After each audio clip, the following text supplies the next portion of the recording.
हाँ भाई आ रहा हूँ सब्र करो ना थोड़ा। क्या आप ही रामनाथ जी हैं? मैं ही रामनाथ हूँ, बोलिए। आपके लिए नोटिस है, आपको ये घर खाली करना होगा क्योंकि आप यहाँ पर गैर कानूनी तरीके से रह रहे हैं। क्या? घर की मालकिन शांति देवी ने आपके खिलाफ केस दायर किया है। आप कई महीनों से किराया नहीं दे रहे और कब्जा करके बैठे। क्या बकवास कर रहे हैं आप? ये घर मेरा है, मैंने बनवाया है ये घर, मुझे कोई नहीं निकाल सकता यहाँ से। कोई शांति वांति का घर नहीं है ये। क्या बात है? क्यों परेशान कर रहे हैं आप इन्हें? मैं भी लॉयर, पेपर्स दिखाइए। देखिए, अगर आप लॉयर हैं तो आप समझ सकते हैं। इनको कोर्ट ने 48 घंटे का वक्त दिया। देखिए ये पेपर्स, ये घर शांति देवी का है और इन्हें निकलना होगा। ऐसे कैसे निकलना होगा? ये ठीक कह रहे हैं अंकल, आपको ये घर खाली करना होगा। क्या? जी।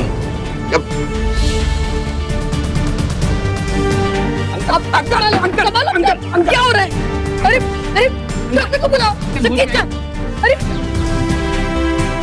आज के दौर में जहां महंगाई हर दिन बढ़ती जा रही है, वहां एक आम आदमी का अपने मूल्यों और ईमानदारी के साथ अपने सपने पूरे करना एक बहुत बड़ी चुनौती है। रामनाथ जी भी ऐसे लोगों में से थे जिन्होंने जिंदगी भर ईमानदारी का दामन नहीं छोड़ा और पाई पाई बचाकर अपना एक घर बनाया। लेकिन उनके इस आशियाने पर बिजली तब गिरी जब अदालत ने उन्हें घर खाली करने का नोटिस दे दिया। दलील ये थी कि रामनाथ उस घर में अवैध रूप से रह रहे थे, लेकिन रामनाथ इस दलील से इत्तेफाक नहीं रखते थे। ऐसे में क्या सच था और क्या झूठ? क्या पुलिस और वकील सच कह रहे थे या फिर रामनाथ जी? और कौन थी ये शांति देवी जो इस घर पर अपना कब्जा बता रही थी? इन सारे सवालों की कड़ी जुड़ी है 4 साल पहले की उस घटना से जब रामनाथ जी नौकरी से रिटायर हुए थे।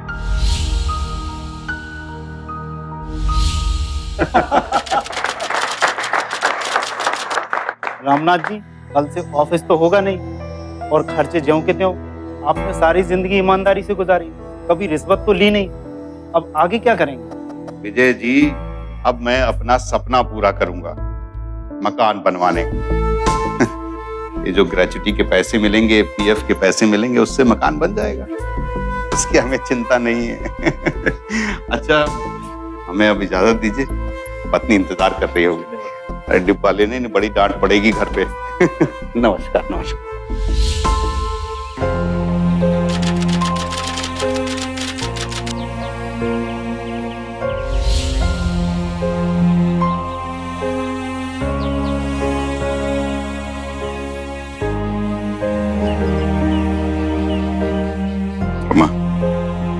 तुमने आज तक जिंदगी में मुझे बहुत कुछ दिया है, यहाँ तक कि अपनी सारी जिंदगी मुझे सौंप दी, लेकिन मैं तुम्हें कुछ नहीं दे पाया।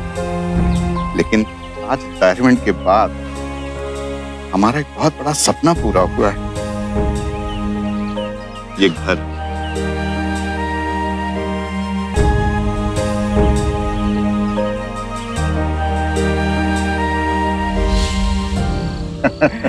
जो भी है पापा जी, मकान बड़ा शानदार बनाया आपने, एकदम खुला हवादार। पर पापा, इतना बड़ा मकान खरीदने की क्या जरूरत थी? बेटा, माँ बाप जब कोई काम करते हैं ना तो बहुत आगे की सोच के करते हैं। ये जो घर का पीछे का हिस्सा है ना, वो तो तुम्हारा है। हमारे लिए? हाँ बिल्कुल तुम्हारे लिए है। दामाद जी कह रहे थे कि 1-2 साल में इनका ट्रांसफर हो जाएगा, उसके बाद तुम लोग यहीं आके रहना हमारे पास। चलिए ठीक है, लेकिन तब तक घर का पिछला हिस्सा रेंट पे दे सकते हैं? अरे हाँ पापा, ये तो बहुत अच्छा आइडिया है। हाँ बात तो सही है, कल सुबह ही लगा देते हैं टूलेट की तख्ती। बढ़िया। हाँ।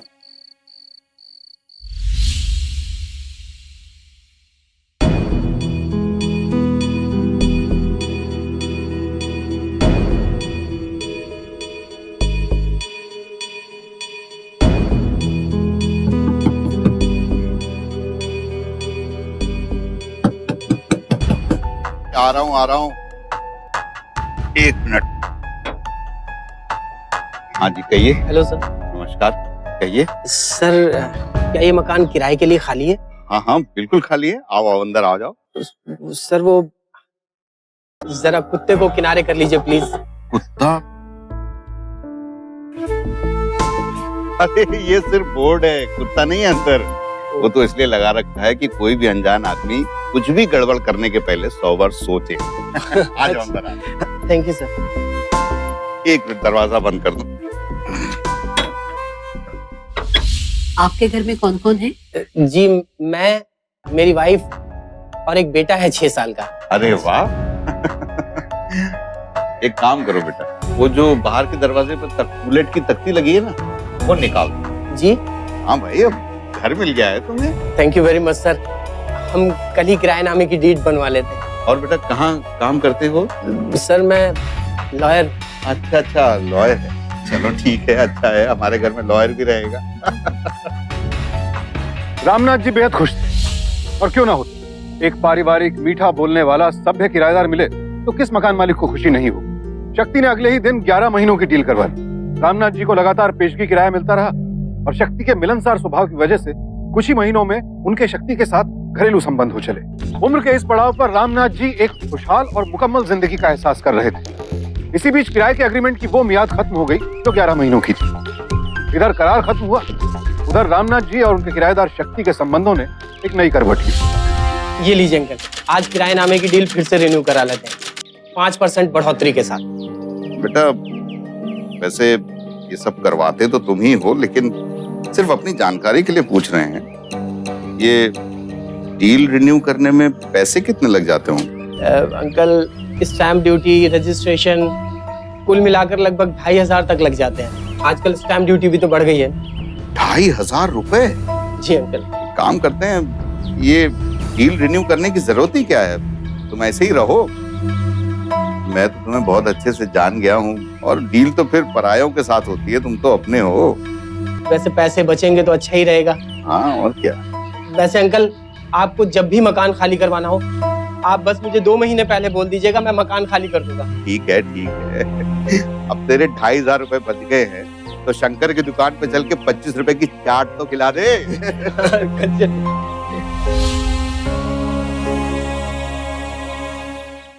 अरे शक्ति बेटा, मिठाई खिलाओ, एसी लग गया है अब तो। क्या मिठाई खिलाऊं अंकल? एसी लेने से पहले ध्यान ही नहीं दिया। क्या हुआ? आपके मकान का कनेक्शन सिर्फ 2 किलोवाट का है। अब इसमें तो एसी नहीं चलता ना। 2 मंजिलें हैं, 2 परिवार हैं। चलो कोई बात नहीं, मैं कल ही बिजली के ऑफिस जाकर के 3 फेज कनेक्शन के लिए अप्लाई कर देता हूँ। अरे PWD के कर्मचारी रहे हैं हम, बहुत सारे लोगों को जानता हूँ। ऐसे काम होगा तुम्हारे अंकल का। हाँ चिंता मत करो।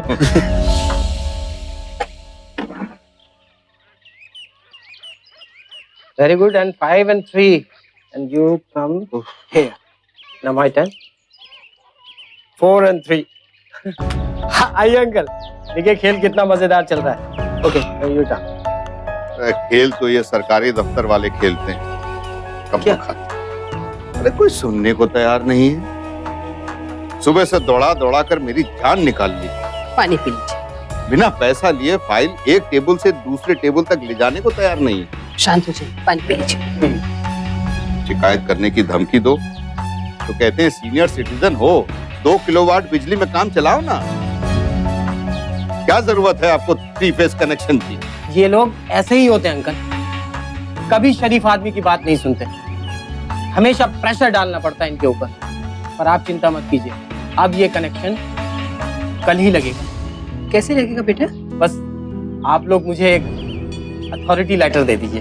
अरे बेटा तू कोई भी लेटर ले ले, अब तू ही संभाल इसे। मैं तो बुढ़ापे में इतनी भागदौड़ कर नहीं सकता। मैं करूंगा ना अंकल।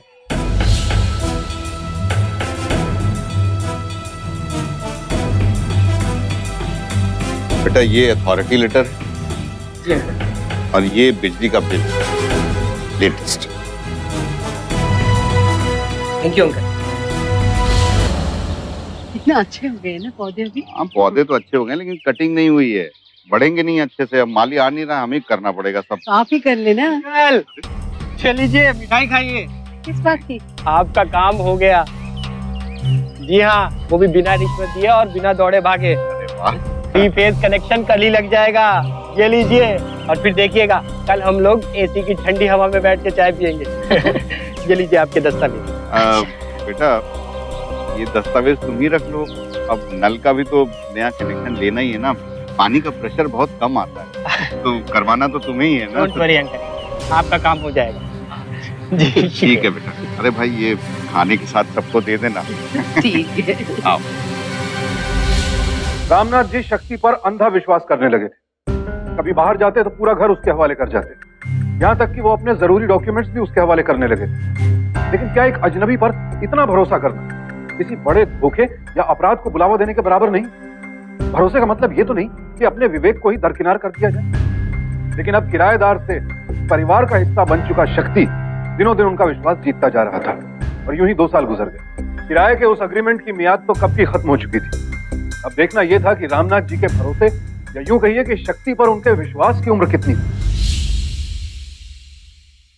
आओ रमा, हाँ। कम से कम अपने घर पहुंच गए जी। एक मिनट बंद कर दे।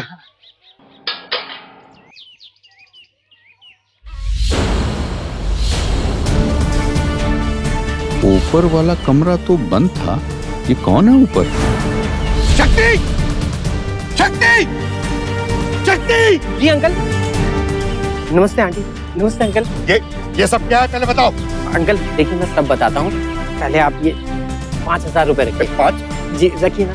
देखिए अंकल बात ऐसी है कि मेरे एक जानकार के बेटे हैं, शहर पढ़ने आए, ठिकाना नहीं था और महीने के 5,000 देने के लिए तैयार है। तो मैंने सोचा रख लूँ, आप यहाँ थे नहीं और शालिनी जी का फ़ोन नंबर मेरे पास था नहीं, मैंने खुद ही ये मेकशिफ्ट अरेंजमेंट करवा दिया।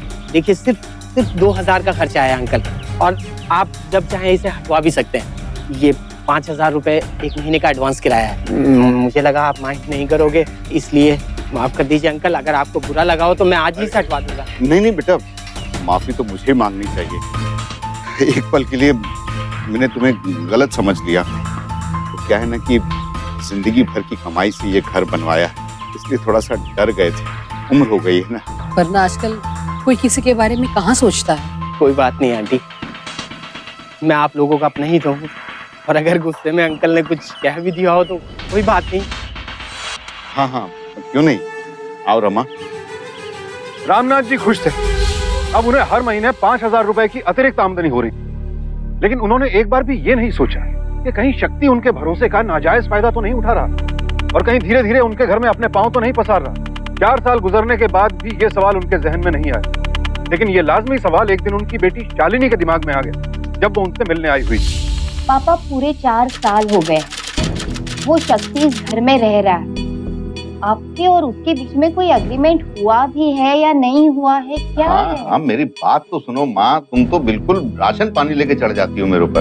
अरे बहुत शरीफ बच्चा है वो, और उसने तो मुझसे कहा था कि शालिनी दीदी को जब आना हो तो मुझे 2 महीने पहले बता दीजिएगा, मैं घर खाली कर दूंगा। पर पापा किसी की नियत बदलने में टाइम कहाँ लगता है? मैंने देखा है अपने पड़ोस में, उन्होंने ऐसे ही मकान किराए पे दिया था और किराएदार ने हड़प लिया। देखिए पापा, उस शक्ति को आप बोल दीजिए और किसी और किराएदार को रख लीजिए, इतना तो आपको करना ही पड़ेगा। तूने कह दिया है ना, मैं अच्छा सा मौका देख के बात कर लूंगा। अब तो खुश?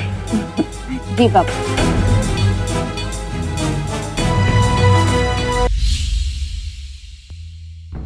नमस्ते अंकल। अरे नमस्ते बेटा, नमस्ते। विद्या ने कहा कि आपने बुलाया है। हाँ, बुलाया है मैंने। बैठो तो आओ। जी अंकल कहिए।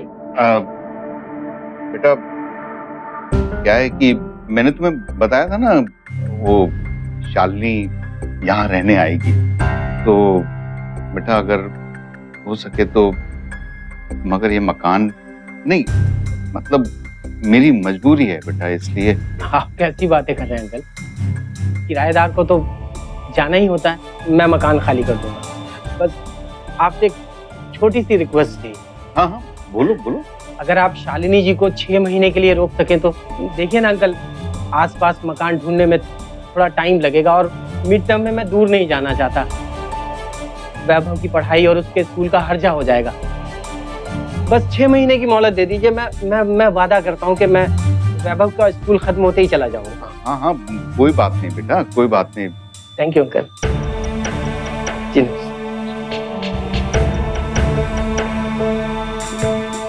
रामनाथ जी आश्वस्त थे कि शक्ति बेहद आसानी से उनका मकान खाली कर देगी, और वो नहीं जानते थे कि अब उन पर और उनके घर पर एक बहुत बड़ी मुसीबत आने वाली थी।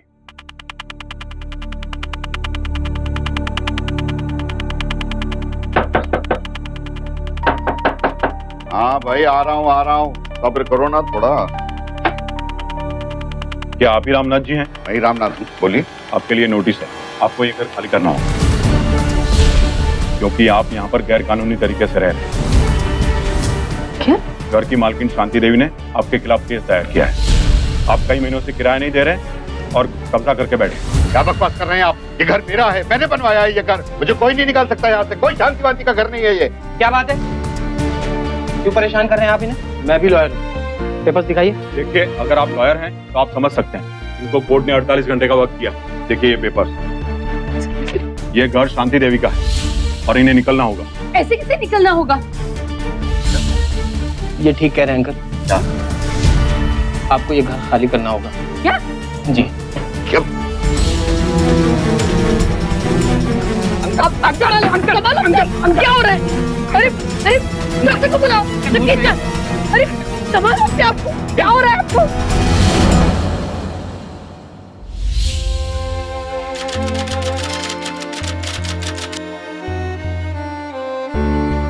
मेरा मकान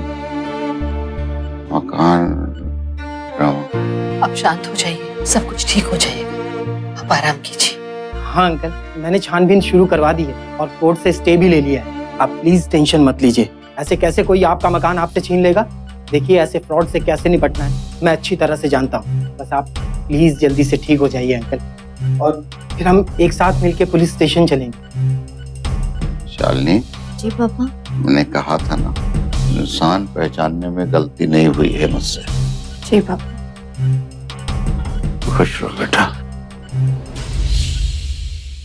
देखिए, इसमें अब मैं क्या कर सकता हूँ? मामला अदालत में है और कोर्ट ने स्टे भी दे दिया है। स्टे इसी बिहाफ पे मिला था कि अंकल को हार्ट अटैक हुआ है और वो अपना पक्ष नहीं रख सकते। आज नहीं तो कल मामला फिर खुलेगा। हम चाहते हैं कि आप इस मामले की पूरी तरह से इन्वेस्टिगेशन करें, मालूम तो चले ये फ्रॉड किया किसने है। देखता हूँ क्या कर सकता हूँ। Thank you.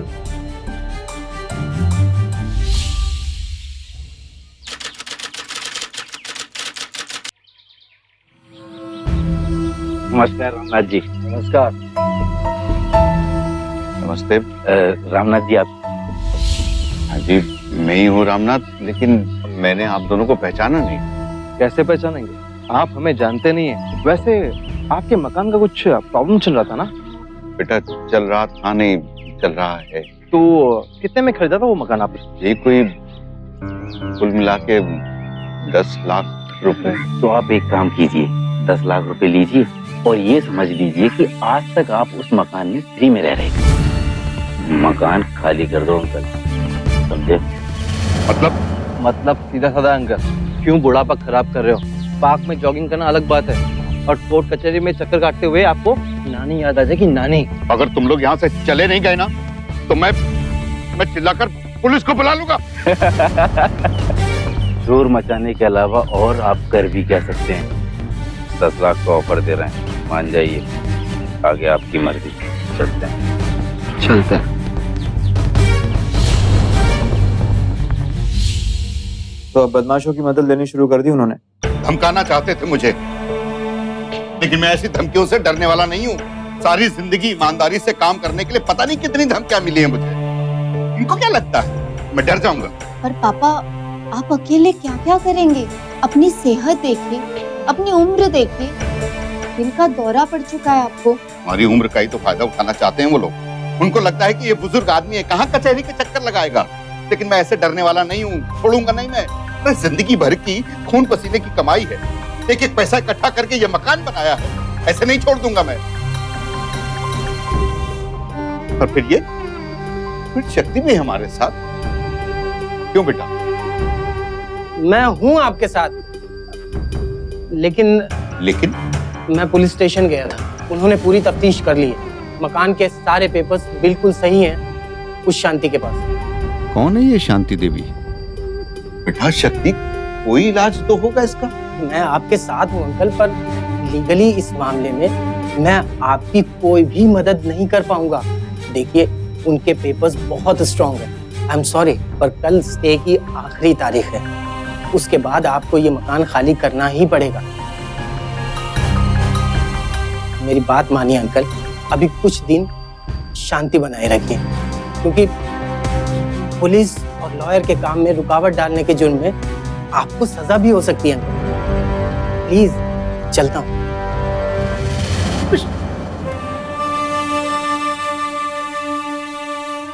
पापा आप प्लीज घबराइए मत, सब कुछ ठीक हो जाएगा। पर फिलहाल के लिए हमें ये घर खाली करना ही पड़ेगा।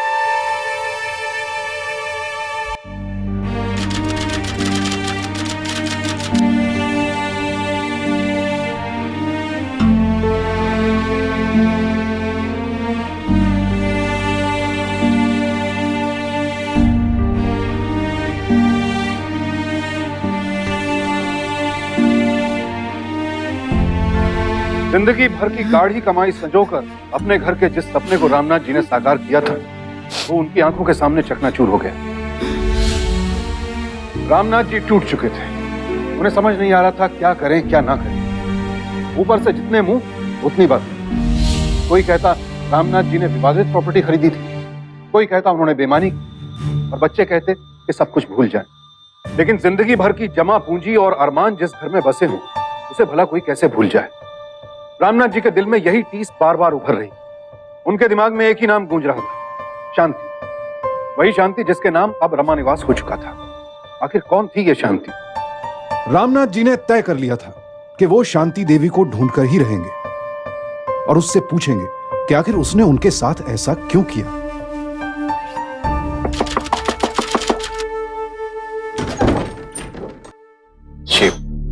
नमस्कार। नमस्ते जी, कौन चाहिए आपको? जी शांति देवी जी हैं क्या घर? मैं ही शांति देवी हूँ, बोलिए। थोड़ा पानी मिलेगा? बहुत थक गया हूँ, दूर से आए। पानी? लेकिन आप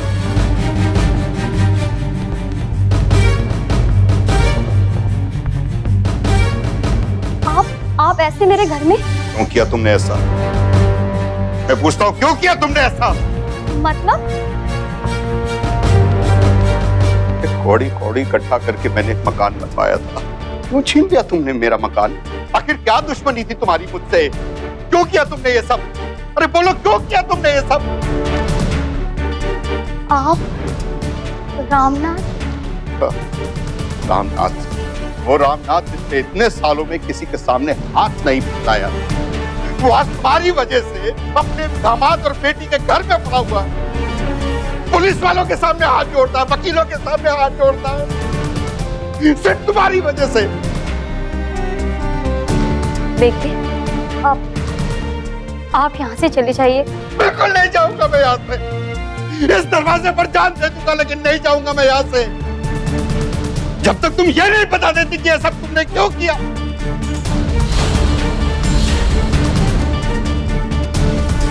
ये शक्ति यहाँ? ये मेरा भाई हूं मैं इसका।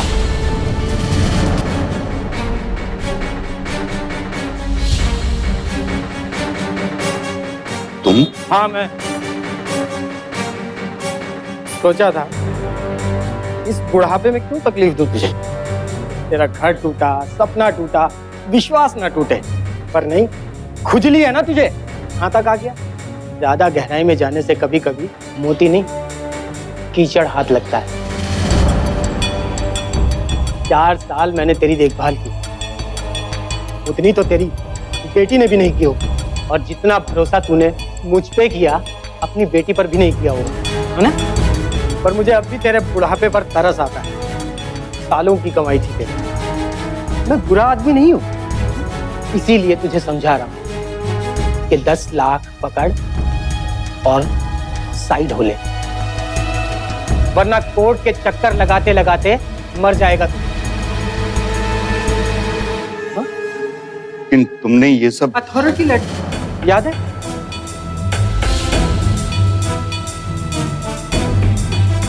बेटा ये अथॉरिटी लेटर और ये बिजली का बिल। मेरे लिए कौन सा मुश्किल काम है उसे पावर ऑफ अटॉर्नी में बदलना। बेच दिया मैंने मकान अपनी बहन के नाम पर, कब्जा मेरा ही है। अच्छा एक बात सोच, दिमाग लगा के सोच, ऐसा क्यों हुआ कि जिसका वो मकान था उसे उस मकान से निकाल दिया गया और जो वहां किराएदार था उसे नहीं निकाला गया। अब भी वक्त है, कुछ नहीं बिगाड़ पाएगा तू मेरा। 10 लाख ले और मामले को रफा दफा कर। चल अब घर जाके ढंग से सोचना। तेरी बेटी और दामाद भी यही कहने वाले हैं। चल जा।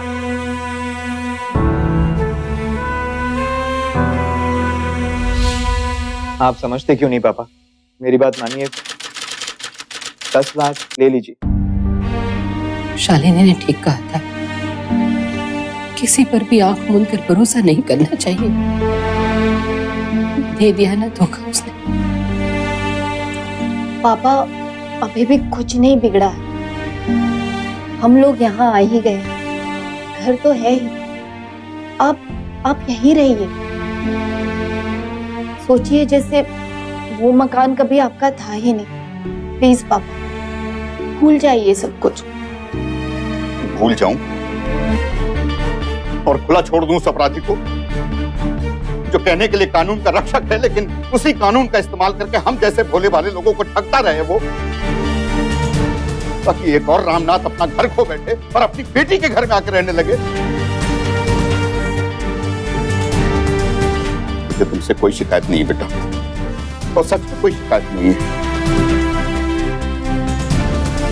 मेरे साथ कोई आए ना आए, लेकिन मैं अपनी लड़ाई लड़ूंगा। मैं इसे अपना घर जाने नहीं दूंगा।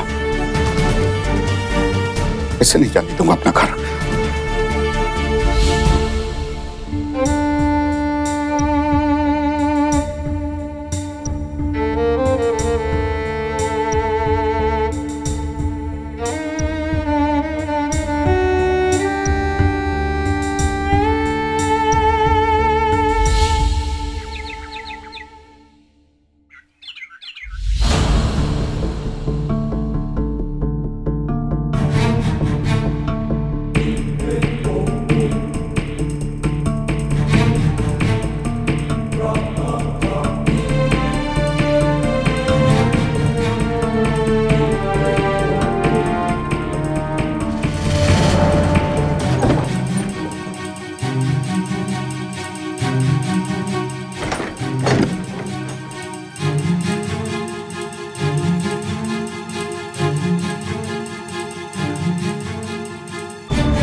सुनिए,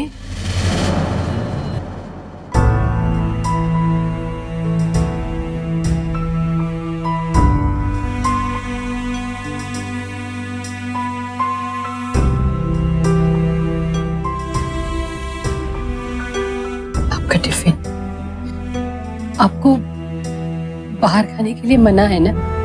कोई बात नहीं, मैं ये समझूंगी कि आपकी नौकरी 1-2 साल और बढ़ गई।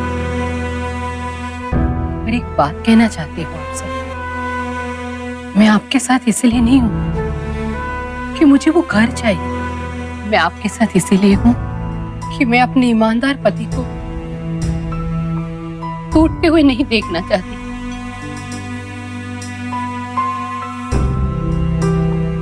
लड़िए, जी जान से लड़िए, बस मन से मत टूट जाइए। मैं आपके साथ हूं।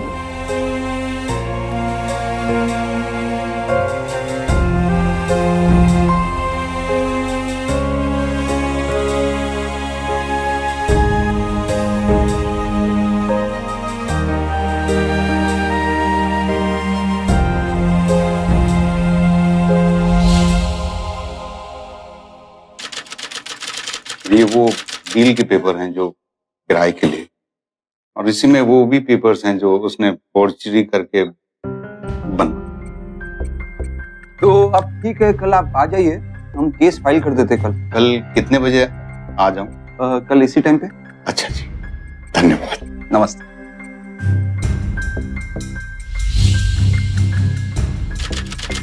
I am sorry Ramnath ji, मैंने आपका केस स्टडी किया है। आपके साइन किए हुए पावर ऑफ अटर्नी से उसने घर बेचा था। हम लीगली कुछ नहीं कर सकते हैं। हाँ, अगर इस वक्त आपका कब्जा होता था उस प्रॉपर्टी पर तो हम शायद कोर्ट से लंबा स्टे ले सकते थे, लेकिन आपने वो कब्जा भी छोड़ दिया। अब ये भी नामुमकिन है। I am really very sorry. वकील साहब, अगर कुछ भी थोड़ा बहुत हो सकता है तो आई एम सॉरी। ठीक, थैंक यू।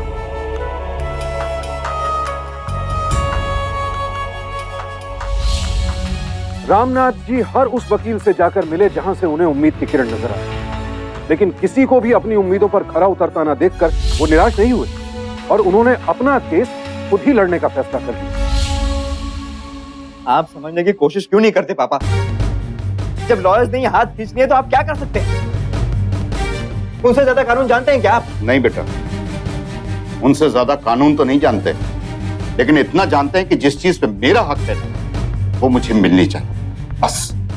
पर पापा, आपने खुद ही ने तो अथॉरिटी लेटर दिया था उसको। वही तो, गलती आप करें, लेकिन फिर हम क्यों? मैं मानता हूं कि गलती मेरी थी, तो भुगतूंगा भी मैं, और इसकी वजह है मेरे पास। अगर शक्ति का केस इतना स्ट्रांग होता तो वो बार बार मुझे 10 लाख रुपए की लालच नहीं देता। इसका मतलब है कि उसके केस में कहीं ना कहीं कोई कमी जरूर है, और मुझे वो कमी ढूंढ निकालनी। और एक रिक्वेस्ट है आप लोगों से, ये मेरा खुद का मामला है, मैं खुद निपट लूंगा। बस आप दोनों जा सकते हैं, जाओ बेटा। रामनाथ जी जान चुके थे कि शक्ति सिंह के बार बार लालच देने के पीछे कहीं ना कहीं उसकी कमजोरी छिपी थी, और इस कमजोरी को ढूंढ निकालने के लिए उन्होंने कानूनी किताबों का सहारा लिया और साथ ही साथ इनकम टैक्स ऑफिस और रजिस्ट्री ऑफिस जाकर सबूत इकट्ठा करने की कोशिश की।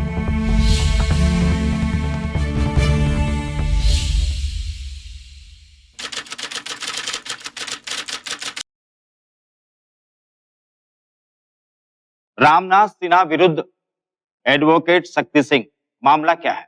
मिलॉर्ड, मामला आपके सामने है। रामनाथ जी ने अपनी पावर ऑफ अटॉर्नी मुझे दी अपना मकान बेचने के लिए। मैंने ऐसे ही किया और पैसे इन्हें दे दिए, लेकिन मिलॉर्ड उसके बाद उन्होंने मकान खाली करने से इनकार कर दिया और अब फॉर्जरी का झूठा इल्जाम मुझ पर और मेरी बहन पर लगा रहे हैं। It's open and shut case, क्योंकि ये सारे पेपर्स कानूनी, महज लालच में आकर रामनाथ जी ऐसा कह रहे हैं। Thank you milord. Ramnath ji, आपके वकील।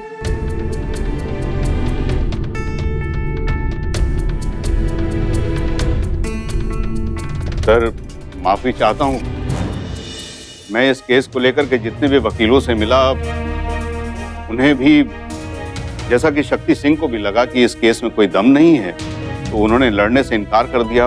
इसलिए मैंने फैसला लिया कि इंसाफ की गुहार मैंने की है तो लड़ाई भी मैं ही लड़ूंगा। मेरी उम्र हो चुकी है, लेकिन फिर भी मैं यहाँ आया हूँ इसलिए कि मैंने सुना है कि यहाँ पर इंसाफ मिलता है। मिलॉर्ड, ये कोर्ट का टाइम वेस्ट कर रहे हैं। रामनाथ जी, आप सीधे सीधे मुद्दे की ही बात करें। सर, मैं सीधे मुद्दे पर आता हूँ। 4 साल पहले मैंने शक्ति सिंह जी को अपने घर के पीछे का पोर्शन किराए पर दिया था।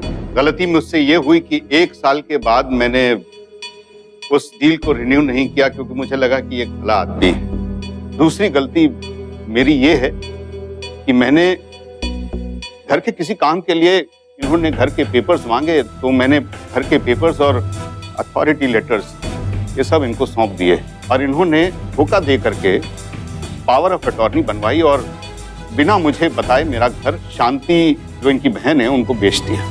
आपके पास कोई सबूत है? लॉर्ड, सबूत तो नहीं, लेकिन कुछ चीजें हैं जो मैं चाहूंगा कि अदालत उस पर ध्यान दे, अगर इजाजत है तो। Permission granted. सबसे पहले तो मैं ये पेपर दिखाना चाहता हूं जो हमने साइन किए थे। सर, मेरा दावा है कि ये निरस्त हो चुकी है, क्योंकि इस पर लगने वाले स्टैम्प ड्यूटी 2% जो लगती है वो लगाई नहीं गई। इस बारे में कुछ कहना है आपको शक्ति सिंह जी? मिलॉर्ड, हो सकता है कि जल्दबाजी में दिमाग से निकल गया हो, पर इस केस से कोई मतलब नहीं है। मतलब है सर, मतलब है इसके मंसूबों में, इसकी नीयत में। दूसरी बात ये, इन्होंने सर जो पावर ऑफ अटॉर्नी बनाया वो एक general power of attorney, registered नहीं। ये पावर ऑफ अटॉर्नी इनको किसी भी प्रॉपर्टी की देखभाल करने का हक देता ही, उसे बेचने का हक नहीं देती। इस बारे में कुछ कहना है आपको शक्ति सिंह जी? मिलॉर्ड, मैं बस इतना ही कहना चाहूंगा कि ये इनकी मुझे फंसाने की साजिश है। कमाल है सर, एक आम आदमी फंस सकता है लेकिन ये तो वकील हैं, इन्हें तो ध्यान रखना चाहिए। और जज साहब, अब मैं असली मुद्दे पर आता हूं। ये वो पेपर हैं, ये सेल एग्रीमेंट, जिससे ये पता चलता है कि ये मेरा मकान मेरी मर्जी से इनकी बहन शांति देवी को बेचा गया रुपए 30 लाख रुपए में। ठीक है, उस 30 लाख रुपए का जो चेक दिया गया उसमें मेरे अकाउंट में उसका कोई जिक्र नहीं। इसका मतलब है कि ये लेन देन झूठा था। ये गलत है मिलॉर्ड। अगर रजिस्ट्री हुई है 30 लाख की तो पेमेंट कैश में भी हो सकता है। तो मतलब यह है कि आप मानते हैं कि 30 लाख रुपए का पेमेंट हुआ है? हाँ, और वो पैसे मैंने ही आपको दिए थे। ठीक सर, मैं मान लेता हूं कि मैंने पैसे लिए, लेकिन ये 30 लाख रुपए का पेमेंट जिसने भी किया वाइट मनी में, उनके पास इतने सारे पैसे आए कहां से? मैं चाहूंगा कि इनकी बहन शांति देवी गवाही के लिए यहां पर आए। Objection milord. Objection overrule. Thank you sir.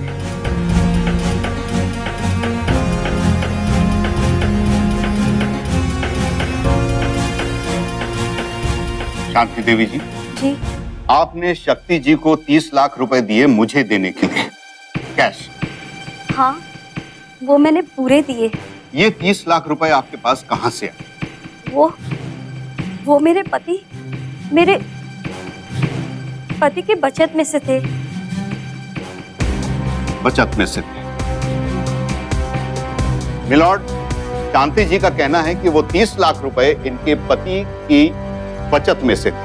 साहब, मैं आपको बताना चाहता हूं कि इनके पति एक सरकारी कर्मचारी हैं, जिनकी नौकरी को लगभग 15 साल हुए हैं। ये उनके बैंक का स्टेटमेंट, और इनके भत्ते और सैलरी को मिलाकर के जो पैसा इकट्ठा हुआ है वो करीब 14.5 लाख रुपए है। अगर हम ये भी मान लेते हैं कि इतने सालों इन्होंने एक पैसा भी खर्च नहीं किया है, हवा पानी खाकर किए हैं, लेकिन फिर भी 15.5 लाख रुपए कहां से आए? मैं ये जानना चाहता हूं। जाहिर है कि वो गैर कानूनी तरीके से आया होगा या रिश्वत के होंगे, जिसके ऊपर कोई भी इनकम टैक्स नहीं दिया गया। इस हिसाब से इन पर भी कानूनी कार्रवाई होनी चाहिए। ये मेरी दरख्वास्त है। मैंने तुझे पहले ही कहा था ना शांति, अपने इस चक्कर भाई के लफड़ों में मत फंस। नकली पेपर बना के मकान खुद डकार गया, तो हमें फंसा रहे। मैंने कुछ नहीं किया मैंने। मेरे भैया ने जहाँ साइन करने के लिए कहा, मैंने वहाँ साइन किया। मैंने कुछ भी नहीं किया। अब क्या आपकी बहन भी झूठ बोल रही है शक्ति सिंह जी, या फिर वो भी रामनाथ जी के साथ मिली हुई है? जो लॉ की डिग्री इसको कानून की रक्षा करने के लिए दी गई थी, उसको इसने हथियार बनाया मेरा गला काटने के लिए। इसमें इसकी गलती नहीं है, समाज की सोच ही ऐसी हो गई है सर। हाँ, जब सड़क पर नौजवान मोटरसाइकिल दौड़ाते हैं फर्राटे से, किसी भी बुढ़े को देख करके बोलते हैं कि ए बुढ़े संभाल के चल, शमशान जा रहा है क्या? ऐसी ऐसी तो बातें बोलते हैं। ये हाल हो गया है सर। इस शक्ति सिंह ने भी यही सोचा, ये बुढ़ा हो गया है, कहाँ कोर्ट कचहरी के चक्कर लगाएगा। लेकिन मैं इसको बता देना चाहता हूं, और इसके साथ साथ सारे नौजवानों को बता देना चाहता हूं सर, कि जिन कंधों पर ये देश की तरक्की का बोझ लदा मानते हैं ना, उन कंधों को ताकत हम ही लोगों ने दी है। और मैं भरी अदालत में ये कह रहा हूं सर, कि आज भी इस बुढ़ापे में भी मैं अपनी सेकंड इनिंग लड़ने के लिए तैयार हूं। ये साबित हो गया है कि रामनाथ जी के विश्वास का फायदा उठाकर फर्जी कागजात बनाकर शक्ति सिंह ने उनका घर छीना। लिहाजा ये कोर्ट हुक्म देती है कि रामनाथ जी के घर का कब्जा उन्हें फौरन लौटाया जाए। और साथ ही साथ बार काउंसिल को आदेश देती है कि वो शक्ति सिंह का रजिस्ट्रेशन रद्द करें और पुलिस को हुक्म देती है कि वो शक्ति सिंह के खिलाफ दफा 420 मानहानि, मानसिक प्रताड़ना और फोर्जरी के आरोप में उन्हें गिरफ्तार करे, उनके खिलाफ मुकदमा दायर करे और इसमें शामिल सभी लोगों के खिलाफ कड़ी से कड़ी कार्रवाई करे। Thank you sir.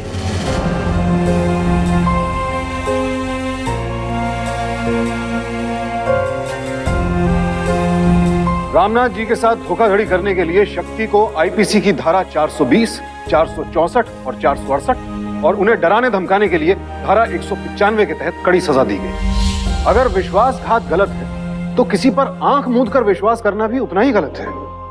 विश्वास बरकरार रखने के लिए हम अपनी सतर्कता, अपनी सोच समझ को ही दांव पर लगा दें, ये ठीक नहीं है, क्योंकि अक्सर इसी तरह की लापरवाहियां अपराध को निमंत्रण देती।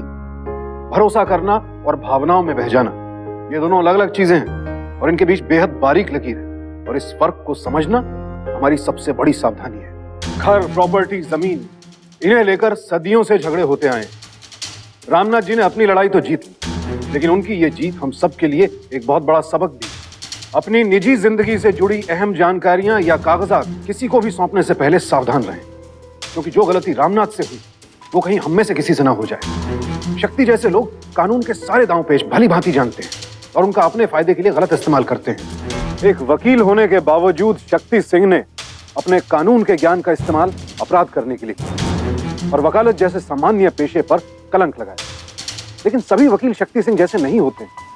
ज्यादातर अपने पेशे को बहुत गंभीरता से लेते हैं और अपने ज्ञान का इस्तेमाल आम आदमी को इंसाफ दिलाने के लिए करते हैं। और ऐसे ही मामलों को मद्देनजर रखते हुए सरकार ने लीव एंड लाइसेंस एग्रीमेंट को कानूनन रजिस्टर्ड कराना अनिवार्य कर दिया। और अगर आप ऐसा नहीं करते हैं तो अपराध कर रहे हैं। मकान किराए पर देते वक्त लीव एंड लाइसेंस एग्रीमेंट या रेंट एग्रीमेंट ठीक से बनवाएं, उसे रजिस्टर करवाएं। लेकिन अक्सर लोग थोड़े से पैसे बचाने के लिए इन एग्रीमेंट्स को रजिस्टर नहीं करवाते। ध्यान रहे, आपकी जरा सी लापरवाही से कोई आपकी जिंदगी भर की गाड़ी कमाई हड़प सकता है। इसीलिए सजग रहें, सतर्क रहें, सुरक्षित रहें। इसी प्रार्थना के साथ अब मैं सुशांत सिंह आपसे विदा लेता हूं। फिर मुलाकात होगी ऐसी एक और सत्य घटना के साथ। देखते रहें सावधान इंडिया, इंडिया फाइट्स बैक।